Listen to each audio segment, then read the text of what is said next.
마태복음 9장 1절로 13절입니다. 마태복음 9장 1절로 13절 말씀.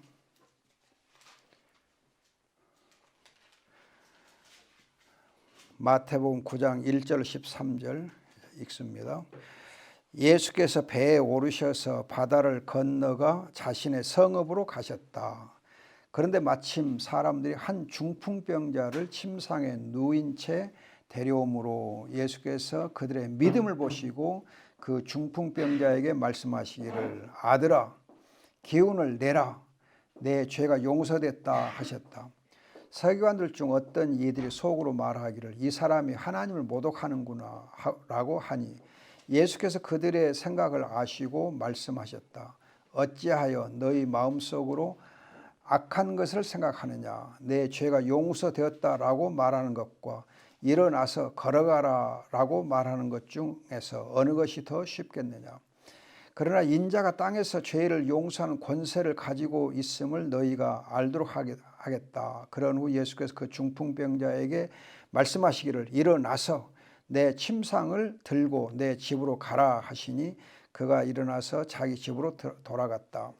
무리들이 보고 두려워하며 이런 권세를 사람들 주신 하나님께 영광을 돌렸다. 예수께서 그곳에서 지나가시다가 마태라고 하는 사람이 세관에 앉아 있는 것을 보시고 그에게 말씀하시기를 나를 따라오너라 하시니 그가 일어나서 예수님을 따랐다.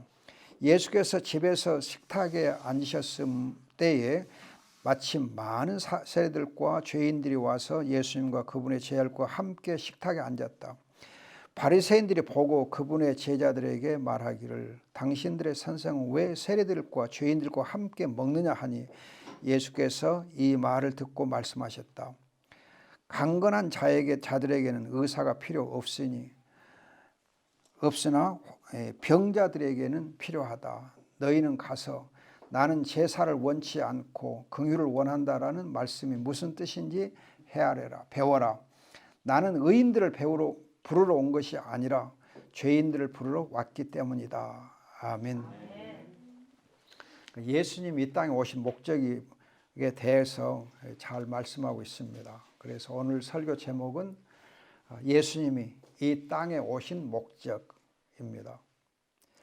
여러분들이 사복음서 마태, 마가, 누가, 요한 이 사복음서를 보면은 그 예수님이 이 땅에 오신 목적에 대해서 각기 조금씩 차이가 있게 말씀하고 있습니다. 예를 들어서 마태복음의 경우는 마태복음 5장 17절 18절을 보면 내가 율법과 선지자들을 다 성취하러 왔다 그래요.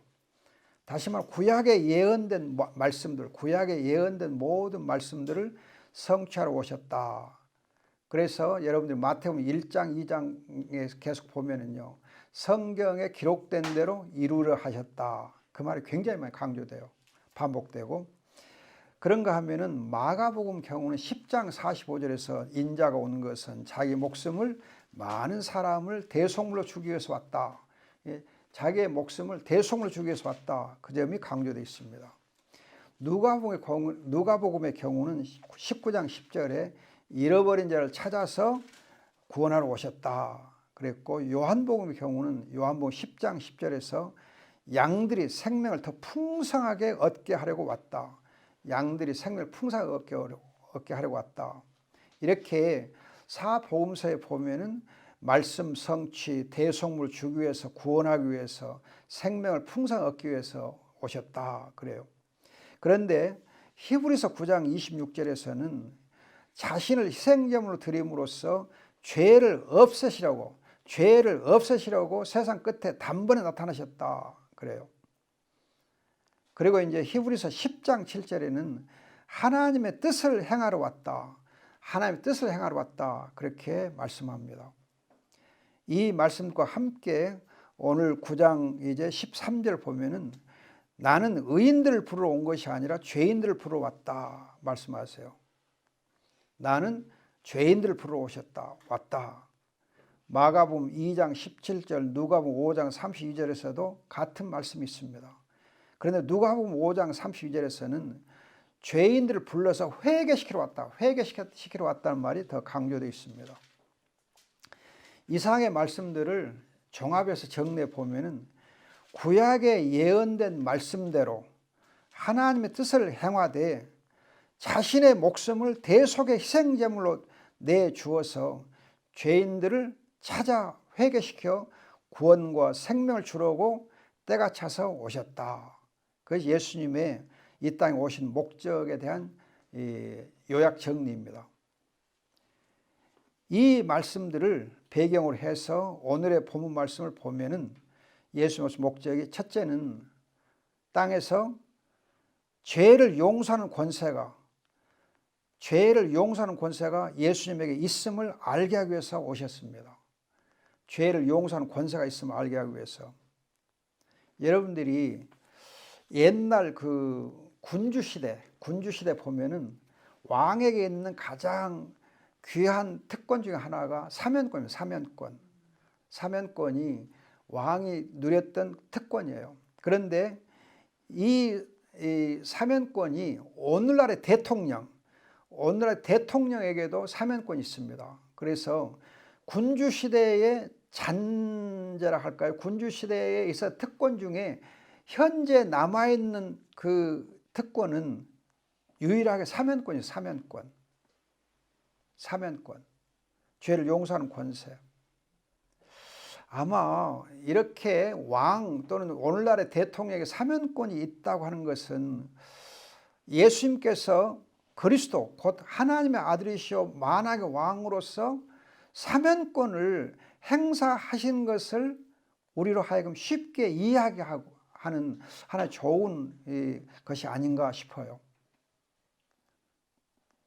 왕에게는 사면권이 있습니다.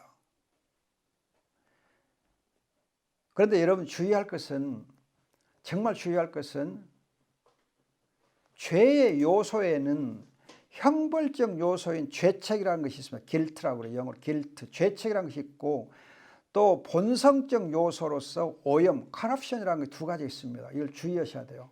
죄의 요소에는 죄책이라고 하는 것이 형벌적인 요소가 있고 본성적 요소, 오염이 있어요. 그러면 죄가 용서될 때 예수 그리스도가 우리의 죄를 용서할 때 뭐가 용서되냐면 죄책이 용서돼요. 죄책이. 즉 형벌이 없어요. 그래서 로마서 8장 1절을 보면 예수 안에 있는 자에게는 정죄가 없다. 형벌이 없다. 심판이 없다. 그렇게 말씀되어 있습니다. 그러나 죄책은 용서되었지만은 오염은 중상한 자, 성리로 중상한 자가 남아 있습니다. 그래서 지금도 우리 안에 죄의 잔재가 있어요. 그래서 여러분들이 구원과 관련해서 의롭다움을 받는 것은 의롭다움을 받는 것은 죄책이 제거된 것과 관련돼요. 그래서 의롭다움 받으면 죄책이 용서되기 때문에 우리가 의인이 돼요. 의인이라 불리움을 받아요.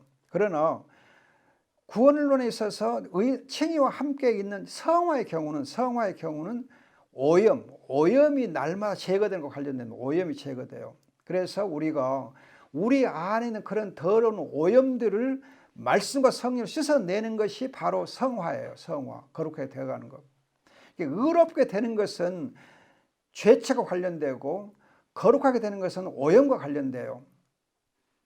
그래서 여기서 여러분들이 정말 주의할 거가 예수 그리스도를 영접한 자에게도 죄의 오염 요소가 남아있기 때문에 예수 믿는 자는 루터가 말한 대로 의인이자 죄인이에요. 의인이면서 여전히 죄인이에요. 이 점을 여러분 정말 주의하셔야 돼요. 그런데 많은 사람들의 경우 보면은 예수님에 대해서 크게 오해하거나 편견을 갖는 것이 있습니다. 뭐냐면은 나사렛 촌 사람 그 예수에게 무슨 사면권이 있냐. 지금 저기 서기관과 바리새인들이 그렇게 편견을 갖고 있잖아. 너 같은 놈에게 무슨 사면권이 있냐. 하나님만이 죄를 용서할 권리가 있지. 어떻게 예수 너에게 사면권이 있냐. 그런 것처럼 오늘날에도 예수 믿으면 과거의 죄가 다 용서돼? 또 모든 죄가 다 용서돼? 예수님이 2000년에 죽은 그 사람하고 나하고 무슨 관계가 있어? 그 사람이 십자가 죽으면 어떻게 죄가 용서돼? 말도 안 돼. 그래서 예수님에 대해서, 예수님 사명권에 대해서 편견을 갖고 오해하는 사람도 있어요. 사명권 없다. 그래서 이 사명권을 받아들이지 못한 자들은 결국은 예수 그리스도를 영접하거나 믿지 못해요. 예수를 배척해요. 바리새인 서기관도 예수 배척하잖아요. 그런데 더 우리가 주의할 것은 뭐냐면은 예수를 믿고 나면 예수를 믿고 나면 우리의 죄가 다 용서됐기 때문에 죄를 지을 가능성이 없다. 죄를 이제 안 짓게 된다. 예수를 믿고 나면 죄를 안 짓게 된다. 왜? 용서됐는데 어떻게 죄를 짓느냐? 죄를 짓지 않게 된다. 이것이 구원파예요. 그래서 죄를 안 짓게 되니까 회개할 것이 없어요. 회개. 그래서 육신적으로는 죄를 지을지 모르는 영은 속사람 죄를 안 짓는다. 그러니까 회개할 것이 없다. 그래서 구원파는 회개를 강조 안 해요. 회개할 것이 없다. 그런데 더 우리가 주의할 것, 어떤 오해가 있냐면은 예수를 믿고 나면 죄가 용서되었으니까 제멋대로 살아도 된다. 죄가 다 과거, 현재, 미래 모든 죄가 용서됐으니까 내 멋대로 살아도 된다. 그래서 하나님의 은혜를 육체를 위한 기회로 삼아가지고 그 은혜를 헛되게 하는, 방종하는 삶을 사는 사람도 있어요. 거짓된 신자들. 정말 이렇게 생각하는 사람들 의외로 많아요. 의외로 많아요. 과거, 현재, 미래 죄가 다 용서됐으니까 내가 뭘 행하든지, 내가 하나님의 자녀로서 뭘 행하든지 죄가 안 돼. 괜찮아. 그런 사람들이 의외로 많아요. 이건 거듭 말씀드리지만 죄의 요소 중에 죄책과 오염이 있다는 사실을 몰라서 그래요. 죄책과 관련해서 형벌은 용서가 됐지만 오염은 여전히 남아있기 때문에, 부분적으로 여전히 남아있기 때문에 우리가 말씀과 성령으로 계속 씻어 나가야 돼. 그렇게 해서 점점 거룩해져 가야 되거든요. 그렇다 계속 회개를 우리가 하지 않으면 안 돼요. 믿음이 있는 사람은 회개를 안 할 수가 없어요. 회개를 부정하는 사람은 사실 믿음이 있는 거 아니에요. 믿음 없어요. 믿음 없으니까 사실 구원받은 거 아니에요. 이걸 정말 주의하셔야 돼요. 예수님에게 죄의 용서하는 권세가 있어요. 그래서 형벌이 없고 심판이 없고 정죄가 없어요.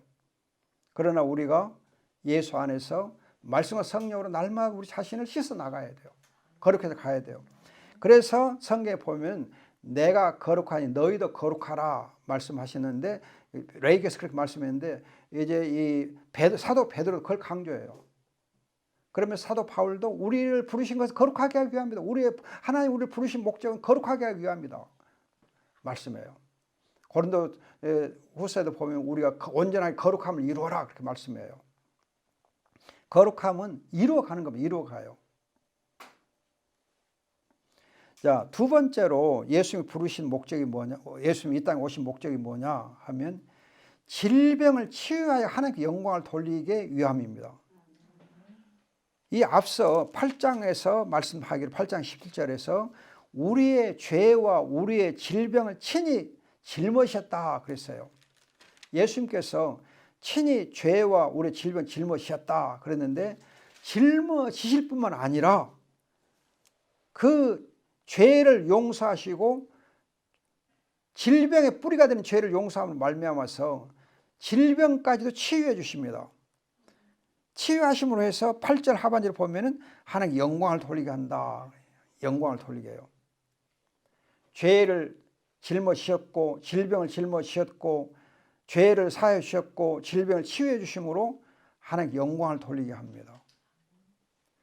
중풍병자 친구들의 믿음을 보고 그 중풍병자를 치유해 주셨지만은 아무튼 예수님께서 질병을 짊어지시되 질병을 치유해 주심으로 하는 영광을 돌리게 해요. 여러분들이 죄와 질병은 직간접으로 연관되어 있어요. 직간접으로 연관되어 있어요. 따라서 우리가 정말 복음의 깊은 것을 알고 내 죄를 회개할 때 질병이 치유가 돼요. 내 죄에 대한 깊은 회개 없이는 질병 치유가 안 돼요. 진짜 치유는 회개할 때 일어나요. 그래서 제가 전에 이제 가끔 소개하지만 보성에 있는 치유센터 보면요, 전인 치유센터 보면은요, 그 목사님이 복음을 힘있게 강조해요. 복음을 힘있게 강조해요. 복음을 강조하면서 예수 그리스도의 십자가의 보혈의 은혜를 굉장히, 죄의 용서의 은혜를 굉장히 강조해요. 그런데 그 죄의 용서의 은혜와 사랑을 깊이 마음에 깨달은 자들은, 그걸 마음에 느끼는 자들은 그 사랑이 그냥 엄청나게 강한 힘을 가지고 역사하기 때문에 회개하면서 치유 역사가 일어나요. 치유 역사가. 그래서 거기 이제 계셨던 의사분이 계셨는데, 그 김영준 장로님이라고 의사분이 계셨는데, 미국에서 오랫동안 암 전문을 하시다가 보성에 오셔서 일하시다가 이제 소천하셨는데, 그분이 항상 강조하는 그거예요. 복음에 나타난 하나님의 사랑은 번개에서 내려치는 그 전력보다 더 강하다. 그렇기 때문에 그냥 번개 치듯이 그냥 그 전기가 힘있게 복음을 통해서 우리 속에 임할 때에 회개와 함께 치유가 일어난다고 얘기해요. 그래서 많은 분들이 그렇게 회개하면 치유가 됐어요. 그럼 우리는 흔히 생각을, 나한테 무슨 회개할 것이 그렇게 많냐. 아니 그냥 옆에 사람들 때문에 내가 이 모양이 된 것이지, 환경 때문에 이 모양이 된 것이지, 내가 잘못해갖고 된 건 없다. 그렇게 생각하기 쉬워요. 그러나 우리가 깊이 자신을 성찰해 보면은 내 부족함 때문에, 내 허물 때문에, 내 연약함 때문에, 내 완악함 때문에, 내 어리석음 때문에, 내 실수 때문에 그 죄가 되어서 내가 오히려 스스로 문제에 빠지고 약해지는 것을 볼 수 있어요. 여러분들이 요한일서에 있는 대로 내가 죄가 없다고 하는 것처럼 하나님을 거짓말자로 만들 거 없어요. 여러분들 제가 이렇게 겉으로 보면 죄가 다 없어 보여요. 민지사처럼 그냥 의롭고 깨끗한 사람 어디 있을까 싶고, 또 오늘 모처럼 또 우리 선영이 왔는데 선영이처럼 그냥 선영 우리 며느리까지 닮아갖고 너무나 이쁜데 그냥 죄가 있을까 싶어요. 옆에 사람이 볼 때는 죄가 없을지 모르지만 내가 나를 더 잘 알거든요. 하나님이 더 잘 아시지만 나도 나를 잘 알아. 생각해 보면 다 죄가 있어요. 요즘 정치인들 보면은 남 탓만 해요. 남 탓만. 다 남에게 책임 전가하고 남 탓하고 자기는 절대 의롭다고 생각해요. 그것처럼 여러분 완악한 거 없어요. 그것처럼 참 너무 정치를 어지럽게 하는 거 없어요. 여러분들이 정말 좋은 지도자는, 정치인들은 자기의 허물과 자기의 실수를 고백할 줄 아는 사람이에요. 자기의 허물을 고백할 줄 아는 사람이 진짜 좋은 지도자예요. 연약함을 아는 것이. 그래서 사도 바울이 그랬잖아요. 나는 죄인의 괴수다. 나는 정말 죄인의 괴수다. 가장 죄가 많다. 다윗도 그랬잖아요. 여러분, 자기의 죄를 깊이 깨닫는 자가 회개하면서 치유의 은혜를 입을 수 있습니다. 여러분들 시편 103편 한번 보세요. 시편 103편. 시편 103편 여러분들이 3절 보면, 주께서 내 모든 죄악을 용서하시고 내 모든 질병을 고치시며 내 생명을 구속하시고 내 청춘을 새롭게 하소서 그러잖아요. 여기 보면 죄악을 용서하는 것하고 질병을 고쳐주는 것하고 같이 병행되어 있어요. 무슨 말이냐? 죄악이 용서될 때 질병이 치유가 되는 거예요. 질병 치유와 죄악의 용서는 함께 연결되어 있어요. 그래서 정말 예수님께서 이 땅에 오신 목적이 죄와 질병을 짊어지실 뿐만 아니라 죄를 용서하시고 질병을 치유하심으로 하나님 영광을 돌리는 이 일을 위해서 오신 거예요. 그러면 예수님이 오신 이 목적을 알면 우리의 질병 치유와 죄의 회개가 관계되어 있구나.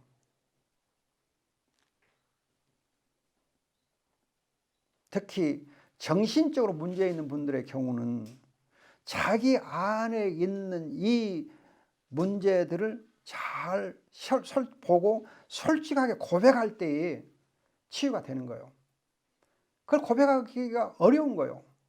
왜냐하면 다른 사람들 때문에 다른 사람들만 보이고 나는 안 보이니까 문제가 생기거든요. 거듭 말씀드리면 요즘 정치인들 보세요. 다른 사람들 문제만 막 보고 자기는 못 봐요. 그래서 어떤 분이 이 얘기하고 그러더라고요. 코를 고는 것을 자기는 들어요, 못 들어요? 코 고는 거 들어요, 못 들어요? 못 들어요. 자기 코 고는 거 못 들어요. 그리고 내가 언제 코 골았어? 그래요. 너 정말 사람 잡는다 그래요. 정치인들이 그래요. 자기가 코를 골아놓고 나는 코 고는 거 몰라. 코 안 골았어. 그런 식이에요. 옆에 사람들이 너 코를 많이 심하게 골더라. 그럼 그걸 인정하고 그럼 내가 어떻게 하면은 코를 안 골든 잠자리를 이렇게 조금 고쳐라. 고개를 좀 돌려라. 어쩌라. 그러면 좀 고쳐지거든요. 너무 심하면 코골이 수술도 해야 되고. 아무튼 우리가 우리 자신의 허물을 누군가 지적해 줄 때 그걸 겸손하게 받아들이고 회개할 때에 치유가 됩니다. 세 번째로 예수님이 땅에 오신 목적이 뭐냐? 13절 있는 대로 죄인들 부르러 오셨다. 그래요. 죄인들 부르러 오셨다. 그런데 어떻게 부르러 오시느냐? 여러분들이 9절 보면은 마태가 세간에 앉아 있는 것을 보시고 그를 불러내십니다. 마태는 여러분 아시는 대로 본래 레위 지파에 소속되어 있기 때문에 제사장의 신분과 권세를 가진 자예요. 제사장의 신분과 권세를 가진 자로서 정말 성전에서 자기 백성을 위해서 기도하고 또 하나님과 깊은 교제를 나눠야 할 그 직분을 가진 사람이 바로 마태였어요. 그런데 이 마태가 성전에 있지 아니하고 자기 백성을 섬기는 대신에 세간에 앉아서 자기 백성을 착취하는 거예요. 그러면 이 마태가 떳떳하게 사람들 앞에서 행세했겠습니까? 아니면 세간에 으슥한 곳에 숨어 있어 지냈겠습니까? 분명코 세간에 깊은 곳에 앉아 있었을 겁니다. 그러니까 예수님께서 세간에 앉아 있는 그 마태를 보고 나를 따라오너라 하고 그를 불러내셨어요. 저는 이 말씀을 보면서 예수님께서 죄인으로 숨어 지내는 사람을 찾아서 불러내시구나. 찾아서 불러내신다. 숨어 지내는 사람, 자기 신분을 숨기려 하고 빛에서 이 어둠 가운데 숨어 있으려고 하는 그런 사람들을 불러내셨다 하는 거예요. 제가 이 말씀을 보면서 생각해 보니까는 믿음의 조상 아브라함의 경우도 그가 자식이 없어가지고 정말 조금 움츠려 살았거든요. 그늘 속에 지냈거든요. 그러던 아브라함을 영광의 주님께서 그에게 나타나서 그를 불러주셨다. 만나주셨다. 사도행전 7장 2절 3절이에요. 사도행전 7장 2절 3절에 보면 그 아브라함을 영광의 주님이 만나서 불러주셨다 그래요. 그러면서 네가 이제 떠나라 말씀하거든요. 그래서 믿음의 조상으로 세워주세요. 여러분 정말 아브라함처럼 으슥한 곳에 있는 그를 하나님이 영광의 주님이 만나주시고 찾아내주셔서 불러내셔서 믿음의 조상으로 삼으셨습니다. 또 바울은 어땠습니까? 사도행전 9장 4절 5절을 보면 바울이 살기등등하고 정말 예수님을 철저하게 핍박하던 그를 다메섹으로 가는 길에서 정말 놀란 광채 속에서 음성이 나면서 바울을 불러주십니다. 살기등등한 그 바울을 찾아내서 불러주세요. 그리고 영광 가운데 만나주십니다. 여러분, 루디아라고 하는 여자를 보면 사도행전 16장인데 그가 바쁘게 장사를 잘했어요. 그냥 비단장사하면서 아주 바빴어요. 그러나 그래도 그 마음속에 하나님을 경외하고 뭔가 이렇게 예배하지 않으면 안 되겠다 싶어서 안식일에 기도처를 찾아서, 회당이 아니고 기도처를 찾아서 그렇게 기도하던 루디아입니다. 이 루디아를 바울이 만나줍니다. 찾아가서 만나줘요. 또 그의 집에까지 가고. 그래서 이 루디아가, 여러분 빌립보서 3장 15, 16절 보면은 이 루디아가 빌립보 교회 중심 이렇게 일꾼으로서 바울의 선교 사역을 잘 후원했던 사람이었습니다. 선교 후원자로서 하나님 불러주신 거예요. 루디아가 있어서 빌립보 교회가 생겨나서 빌립보 교회가 유럽 선교에 교두보 역할을 한 겁니다. 선교 후원을 통하여서 놀라운 복음, 세계 복음화의 그런 이제 교두보 역할을 할 수 있었어요. 그런가 하면 여러분 브리스길라, 사도행전 18장 보면 브리스길라가 있습니다. 이 브리스길라는 여자, 로마에서 쫓겨났던 이 여자, 바울이 그를 만나주셔. 텐트 치면서 이렇게 텐트를 만들면서 어떻게 하면 그냥 이렇게 시간을 보낼까 하던 이 브리스길라를 바울이 만나줍니다. 그러면 여러분들이 이 브리스길라의 경우를 보면요, 로마서 16장 3절을 보면 이 브리스길라가 사도 바울의 가장 최측근 동역자예요. 바울이 많은 동역자를 소개할 때에 가장 먼저 나의 최측근 동역자라 한 사람이 브리스길라예요.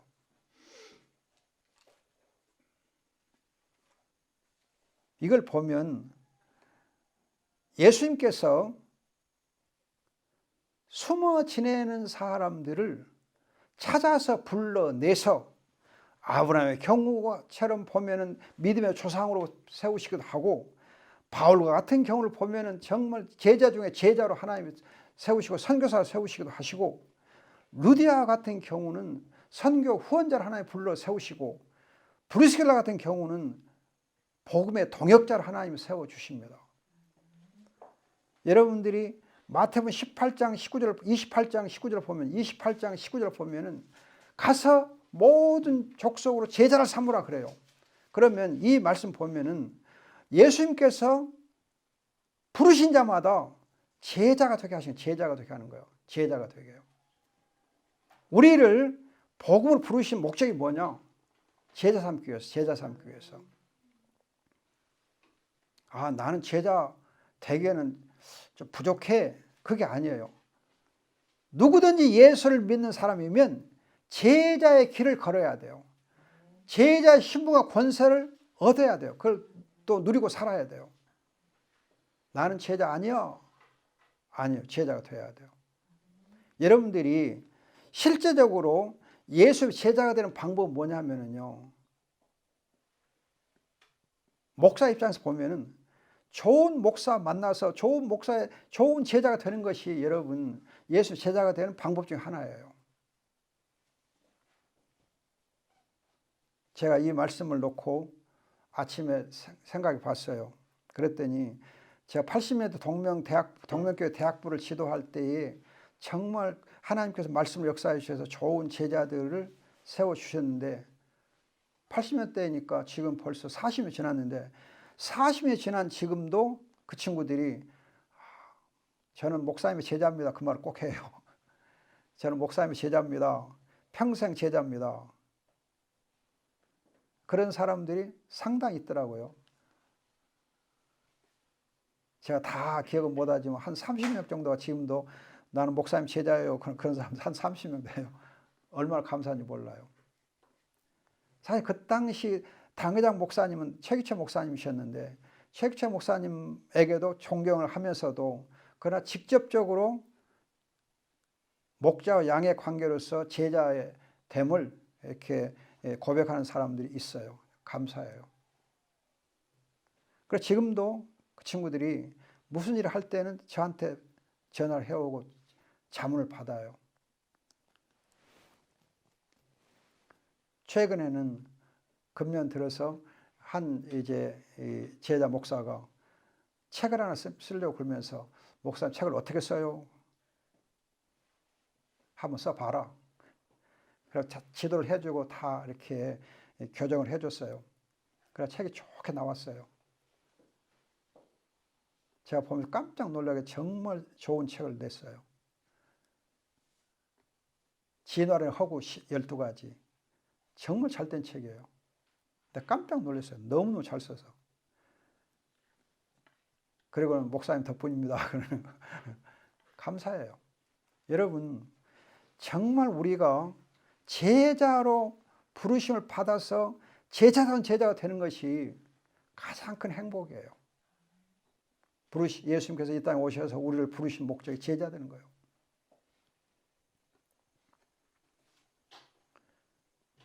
우리 에덴 동산교회는 작은 교회지만 여기서 한 명의 제자가 나오면 한 명의 제자만 나와도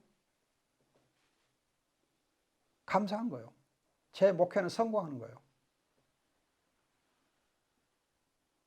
제가 80년대 동명대학부에서 정말 어떻게 보면 내 청춘을 이렇게 불살랐었는데 이제는 노년을 불살랄 것 같아요.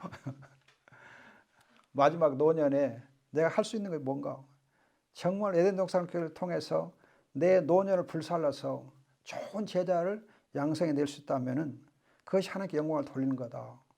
내 인생의 보람이 되겠다 생각합니다. 그래서 우리 교회를 통해서 정말 선교의 역사가 일어날 뿐만 아니라 시의 역사도 일어나고 기도 응답 역사도 일어날 수 있기를 바라고 하나님의 사람들이 잘 세움받기를 원해요. 여러분, 예수님께서 나를 찾아내서 불러주신 목적을 생각해 보면서 하나님의 자녀의 신분과 권세를 주님을 위해서 사용하고 주님의 제자다운 제자로서 우리의 삶을 드릴 수 있기를 소원해 봅니다. 기도하겠습니다. 좋으신 아버지, 우리가 주님의 제자다운 제자로서 주님을 따르게 주옵소서. 주님이 이 땅에 오신 목적이 나 같은 죄인을 찾아내서 불러주셔서 주님의 제자다운 제자가 되게 하시기 위함인 것을 감사합니다. 아버지, 이 은혜를 누리게 하시고 또 부족한 것이 노년에 아버지 이 교회를 개척하게 하신 것 감사하거니와 이 교회에서 마지막 아버지 최선을 다해서 주님의 귀한 제자들을 잘 양성해내는 복을 누리게 주시옵소서. 주님, 그래서 세계 선교의 귀한 이 교도 역할을 이 교회가 감당하게 주옵소서. 감사하고 귀하신 예수님의 이름으로 기도합니다. 아멘.